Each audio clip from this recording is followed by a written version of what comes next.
Hello, আসসালামু আলাইকুম listener, সবাই কেমন আছেন? আশা করি ভালো আছেন। দেশ ও দেশান্তরে বাইরে থেকে যারা শুনছেন আমাদের নিয়মিত ভয়ের ঘটনা, তাদের সবাইকে স্বাগতম আমাদের ভূত পোকা ইউটিউব চ্যানেলে। আপনাদের আশেপাশে যদি কোনো সত্য ভয়ের ঘটনা ঘটে থাকে তাহলে অবশ্যই আমাদেরকে শেয়ার করুন ভূতপোকা@gmail.com এর মাধ্যমে। আজকের যে ঘটনাটি শেয়ার করব আমরা, সেই ঘটনাটি ব্ল্যাক ম্যাজিক সিরিজের ৩য় তম ঘটনা। তো লিসেনার শুনে আসি ব্ল্যাক ম্যাজিকের ৩য় ঘটনাটি। ঘটনাটি ইমেল করেছেন শাকিল ভাই। সঙ্গত কারণে শাকিল ভাইয়ের বাসা বলতে পারছি না। এর জন্য ক্ষমা সুন্দর দৃষ্টিতে দেখবেন, কারণ আমরা চাই যে যিনি ঘটনাটি পাঠিয়েছেন তার প্রাইভেসি সংরক্ষণ করতে। ঘটনাটি ঘটেছিল 2018 সালের জানুয়ারির শেষ দিকে। এই সময় হাড় কাঁপানো শীতের দিনে ঘটনাটি। আমি তখন আমার ফুপুর বাড়িতে বেড়াতে গিয়েছিলাম, যেটা এক গ্রামে অবস্থিত ছিল। সেই গ্রামে মুসলিম এবং হিন্দুরা পাশাপাশি বসবাস করত। আমার ফুফুর বাড়ি থেকে কয়েকশো মিটার দূরেই ছিল একটি হিন্দু পাড়া, যেখানে একটি পুরনো কালী মন্দিরও ছিল। এক সকালে আমি গ্রামের একটি কালভার্টের পাশে বসেছিলাম। সেখান থেকে দূরে হিন্দুদের শ্মশানঘাট দেখা যেত। শীতের সকালে কুয়াশার চাদরে ঢাকা চারপাশ, নিস্তব্ধ পরিবেশ। দূর থেকে ভেসে আসা ঘণ্টার ধ্বনি এক অদ্ভুত পরিবেশ সৃষ্টি করছিল। হঠাৎ দেখলাম একটা মেয়ে কালো শাড়ি পরে আমার দিকে আসছে, আর তার হাতে একটা ফুলের ফলের ডালা। মেয়েটি সামনে এসে মিষ্টি হেসে বলল, প্রসাদ নিবেন? আমি একটু অবাক হয়ে বললাম, আমি মুসলিম, প্রসাদ খাই না। মেয়েটা লজ্জায় লাল হয়ে গেল। ওর সৌন্দর্য এতটাই অপার্থিব ছিল যে মনে হচ্ছিল কোনো সাধারণ মানুষ নয়, অন্য জগতের কেউ। আমি হেসে ফেললাম, আর মেয়েটা মাথা নিচু করে চলে গেল। পরের দিন বিকালে আমি ব্রিজের দিকে যাচ্ছিলাম হিন্দু পাড়ার ছোট্ট কালী মন্দিরের সামনে দিয়ে। যাওয়ার সময় দেখি সেই মেয়েটি মন্দিরের সামনে দাঁড়িয়ে কিছু একটা বলছে। তার মুখে কি যেন ফিসফিস শব্দ, হাত নড়ছে অদ্ভুত ভঙ্গিতে। আমি কিছুটা দূর থেকে দাঁড়িয়ে দেখছিলাম। হঠাৎ মেয়েটি পিছন ফিরে আমাকে দেখে ফেলল। তুমি এখানে কি করছো? আমি একটু ঘাবড়ে গিয়ে বললাম, তোমাকে দেখলাম তাই দাঁড়িয়েছিলাম। মেয়েটা আবার লজ্জা পেল। আমি তার নাম জানতে চাইলাম। সে বলল, আমার নাম অনুপমা মিত্র। এরপর থেকে ওর সাথে আমার প্রায়ই দেখা হতো, কথা হতো। ও আমাকে বলেছিল ওর পরিবার আগেই কালী পূজার সাথে জড়িত ছিল, তবে পরে তার বাবা মা ইসলাম ধর্ম গ্রহণ করেছেন, কিন্তু এখনও হিন্দু ধর্ম নিয়ে গবেষণা করছে ও। একদিন অনুপমা আমাকে বলল, তুমি কি কালো জাদুর কথা জানো? আমি একটু অবাক হয়ে বললাম, না, এসব ব্যাপারে আমার কোনো ধারণা নেই। অনুপমা গভীর শ্বাস নিয়ে বলল, আমার বড় বোনকে কালী দেবী ভর করেছিল। আমি শুনে তো রীতিমতো শিউরে উঠলাম। অনুপমা জানালো, তার বড় বোন অর্পিতা ছোটবেলা থেকেই পরিবারে কালী পূজার সাথে জড়িত ছিল, কিন্তু একবার এক শক্তিশালী তান্ত্রিক তাদের বাড়িতে এসে বলেছিল যদি তারা নির্দিষ্ট এক রাতে 2টি কালো পাঁঠার বলি দেয় তাহলে কালী দেবী তাদের আশীর্বাদ করবেন। তারা রাজি হয়। মধ্যরাতে অর্পিতা নিজেই বলির কাজটি করে। রক্ত ছিটকে পড়ে মন্দিরে কালো পাথরের মূর্তির গায়ে। কিছুক্ষণ পর হঠাৎ মূর্তিটা যেন কেঁপে উঠতে শুরু করে, আর অর্পিতা হঠাৎ বিকট আওয়াজ করে চিৎকার করে ওঠে। তারপর থেকে সে কাঁচা মাংস খেতে শুরু করে। শুধু তাই নয়, মাঝে মাঝে সে নিজের শরীরের চামড়া আঁচড়ে রক্ত বের করে চেটে খেত। তার চোখ দুটো অদ্ভুত রক্তবর্ণ হয়ে যেত, গলার স্বর পুরুষের মতো হয়ে যেত। তার পরিবার প্রথম এটাকে কালী দেবীর আশীর্বাদ ভেবেছিল, কিন্তু কয়েকদিন পর ভয়ঙ্কর রূপ বেরিয়ে এলো। এক রাতে সে একাই মন্দিরে গিয়ে পুরো কালী মূর্তি ভেঙে ফেলল, আর গভীর স্বরে বলে, আমি নিজেই কালী, আমি কারো আশ্রয় থাকবো না। পরের দিন সকালে অর্পিতাকে বাড়ির সবাই বাধা অবস্থায় পায়। তার শরীরে পাথরের মতো শক্ত হয়ে গিয়েছিল, মুখে লালা পড়ছিল। অনুপমার পরিবার ভয়ে পুরোহিতদের ডাকলো, কিন্তু কেউ কিছুই করতে পারল না।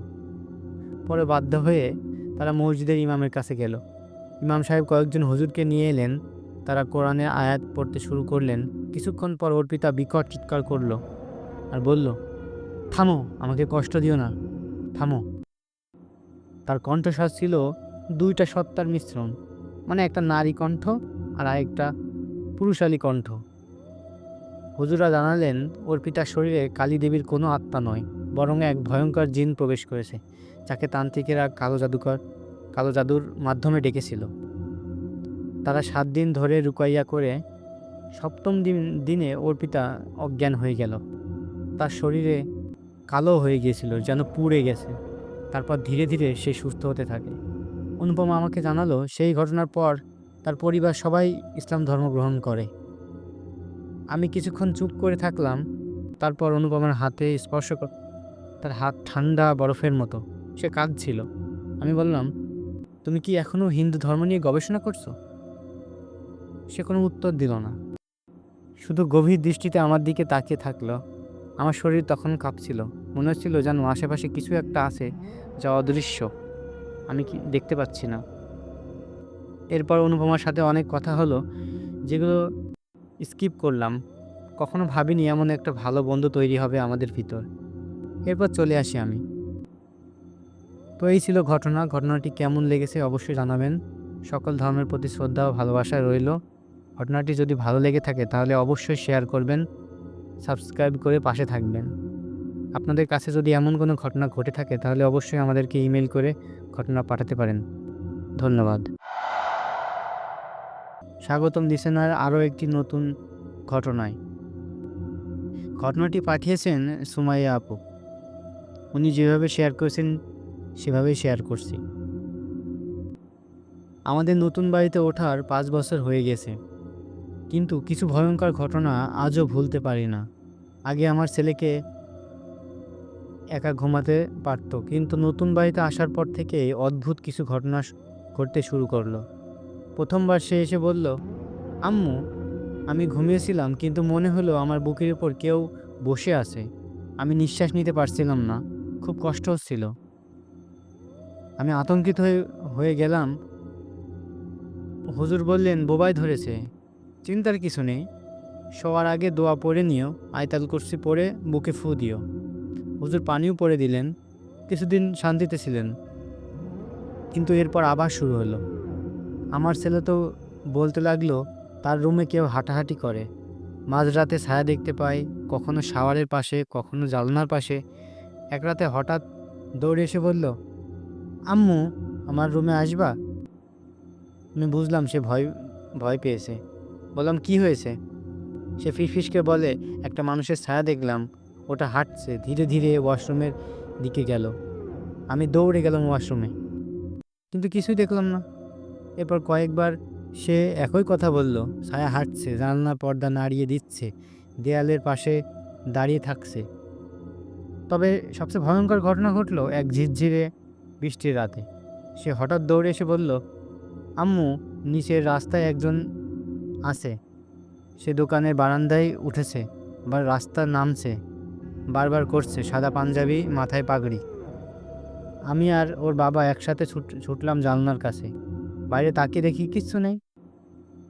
আমরা ওকে বোঝাতে চেষ্টা করলাম হয়তো সে ভুল দেখেছে, কিন্তু ছেলের মুখ ফ্যাকাশে, কাঁপতে কাঁপতে বলল, আমি মোবাইলে সময় দেখলাম, তখন রাত 1:45 বাজে। প্রায় 10 মিনিট ধরে দেখছি, কিন্তু আবার মোবাইল দেখলাম, সময় এখন 1:45। সময় তো থেমে থাকার কথা না। আমার শরীর তো একেবারে হিম হয়ে গেল।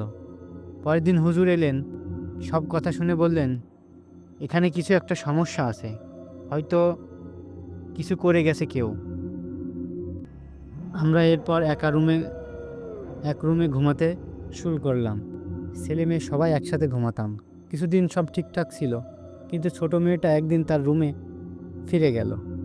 তারপর আবার সমস্যা শুরু হলো। ছেলে বলল, আম্মু, আমি ঘুমাতে গেলেই কিছু একটা আঁচ করতে পারি, কিন্তু আমি কখনো কিছুই দেখিনি। আমার মনে হলো এ যেন কোনো কালো জাদুর অভিশাপ।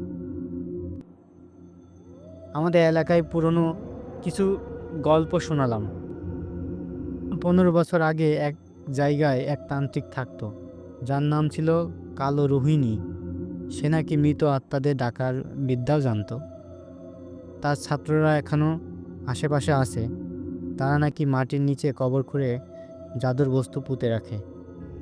এক বৃদ্ধা বললেন, ওই দোকানের জায়গায় আগে একটা পুরনো মসজিদ ছিল। সেখানে কেউ কালো জাদু করেছিল। হয়তো তোমার ছেলে সেই শক্তির স্পর্শে চলে গেছে। এই ঘটনা শুনে রীতিমতো আমার বুক কেঁপে উঠল। তাহলে কি আমার ছেলেটা সত্যি কি কালো জাদুর কারণে এসব কিছু দেখতে পাচ্ছে? না জানি কি না কি হয় আমার ছেলের সাথে, আমি জানি না।